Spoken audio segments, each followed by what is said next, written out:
இது திருச்சி வந்து ம்.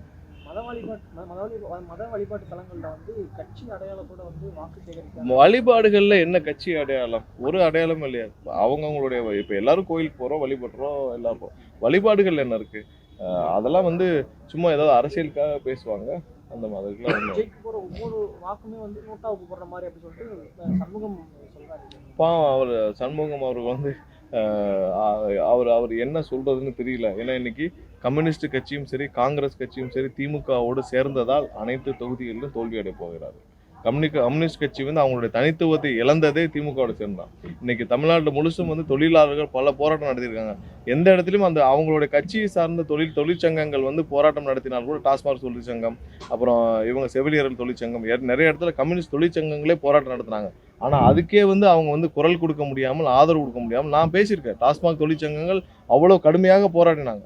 அவங்களுக்கே வந்து கம்யூனிஸ்ட் கட்சியினர் வந்து குரல் கொடுக்க முடியாமல் வேடிக்கை பார்த்தாங்க எல்லா இடத்துலையும் வேடிக்கை பார்த்தாங்க. சரி, ஏன்னா திமுகவை பகித்து கொள்ள வேண்டும் என்று அவங்களுடைய தனித்துவத்தை இழந்து எப்படி அண்ணன் திருமா இழந்தாரோ, எப்படி வைகோ தன்னுடைய கட்சியையும் தனித்துவத்தையும் இழந்தாரோ, அதே மாதிரி கம்யூனிஸ்டும் தமிழ்நாட்டில் தேஞ்சு வெளியே போயிடுச்சு.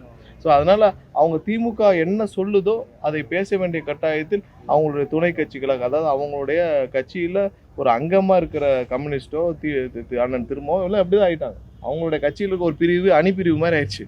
ஸோ அவரெல்லாம் வந்து என்ன சொன்னாங்களோ அதை பேசியிருப்பாங்க. இதில் என்ன மத அடையாளம் இருக்குது? ஒன்றுமே இல்லைக்கா. அவருடைய விருப்பம்.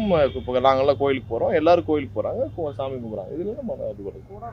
இல்லை, பல வருஷங்களாக இதெல்லாம் நடந்துட்டு இருக்கு. முதலாவதாக தொழிலாளர்களுக்கு சேஃப்டி. இதுவரைக்கும் காட்டின எந்த வழிகாட்டுதலையும் யாரும் பின்பற்றுறதில்லை. ஸோ தொழிலாளர்கள் சேஃப்டியை உறுதி செய்யணும். ஏன் விருதுநகரில் சிவகாசியில் மட்டும் இது நடந்துகிட்டே இருக்கு? நிறைய பேருக்கு அவசரமாக அப்ரூவல் கொடுக்கப்படுது. அது இல்லாமல் அதிக லாபத்திற்காக அங்கே வந்து தொழிலாளர்களுக்கு அந்த சேஃப்டியை அவங்க காம்ப்ரமைஸ் பண்ணுறாங்க. காட்டுற வழிகாட்டுதலை பின்பற்றுறதில்ல. இதுக்கு அதிகாரிகள் தான் முதலாக, அதுக்கப்புறம் அங்கே இருக்கிற அரசியல்வாதிகள் தான் காரணம்.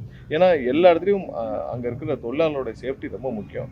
அடிக்கடி இந்த விபத்துகள் இங்கே மட்டும்தான் நடக்குது. ஏன்னா அதிகப்படியான உற்பத்தி நடக்குது.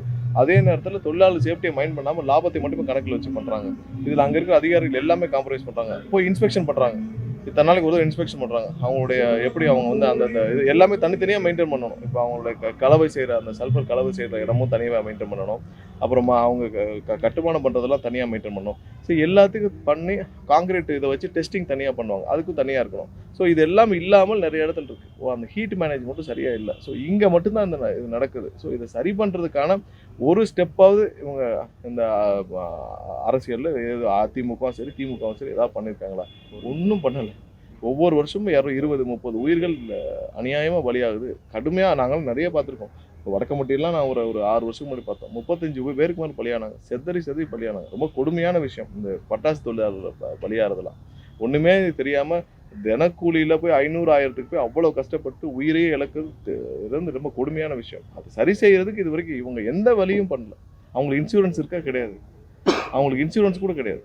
ஒரு அரசாங்கத்துலேருந்து அவங்களுக்கு இன்சூரன்ஸாக இன்சூர் பண்ணணும். எவ்வளோ பெரிய ஒரு ரிஸ்க்கான ஒரு வேலையில் இருக்காங்க. நீ கிட்டத்தட்ட ஒரு ஒரு ஒரு நெருப்பு மேலே அவங்களோட வேலை. அவங்களுக்கு இன்சூரன்ஸ் இருக்கா? பாதுகாப்பு இருக்கா? எதுவுமே இல்லை. அப்பாவி பெண்கள், அப்பாவி பசங்க வந்து போய் அவங்களுடைய தினமாக அவங்களுடைய வாழ்வாதாரத்துக்காக போய் பலியாகிறாங்க. இது வரைக்கும் எந்த ஸ்டெப்பும் எடுக்கல அரசாங்கம். கண்டிப்பாக நாங்கள்லாம் வந்து அண்ணன் விஜய் அவர்கள் தலைமையிலான அரசு அமைந்த பிறகு இதெல்லாம் சரி செய்யப்படுவது. நிறைய விஷயங்கள் மக்களுக்காக இவங்க யோசிக்கிறதே கிடையாது. கண்டிப்பாக மக்களுக்காக யோசிச்சு தான் எல்லா விஷயமும் சரி பண்ணணும். அது கண்டிப்பாக நாங்கள் தான் சரி பண்ண முடியும். இவங்க யாருமே அதை சரி பண்ண மாட்டாங்க. எத்தனை வருஷமாக பார்த்துட்டு இருக்கோம். எதுக்கும் எந்த ஸ்டெப்பும் எடுக்கல.